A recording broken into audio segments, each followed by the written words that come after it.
Hingpit ng nahimong balaod ang pagpalapad sa prangkisa sa Davao Light and Power Company sa Davao del Norte ug Davao de Oro. Kinahuman wala maaksyonin ni President Ferdinand Marcos Jr.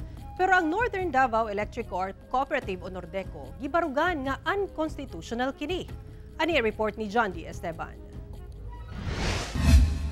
Base sa official statement sa Northern Davao Electric Cooperative o Nordeco Incorporated, nahimo na ang balaod ang House Bill 11072 o ang Senate Bill 2888 nga nagkarayong palapdan ang prangkisa sa Davao Light and Power Company sa Davao del Norte o pipila ka lugar sa Davao de Oro.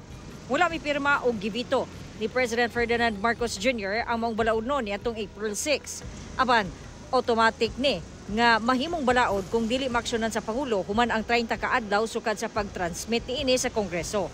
Nagtuo ang Nordeco nga sawa pag-aksyon ni PBBM. Nagpasabot matud pa nga gibarugan sa presidente ang iyahang daan ng baruganan sa pagvito kaniadto sa samang balaod nun nga House Bill 10554. Sa daan ng giingon sa presidente, nakalapas kini sa Section 27 sa Republic Act No. 9136 o ang Energy Power Industry Reform Act. Sa mong balaod, nakalatid nga ang operasyon sa Nordeco taman pa 2033. Parayon matud pang barugan sa Nordeco nga unconstitutional kini.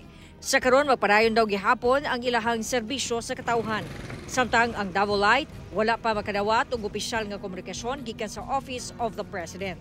Kahinumduman nga daghang mga konsumante ang nagreklamo sa matud pa palongsiga nga serbisyo sa kuryente sa Nordeco.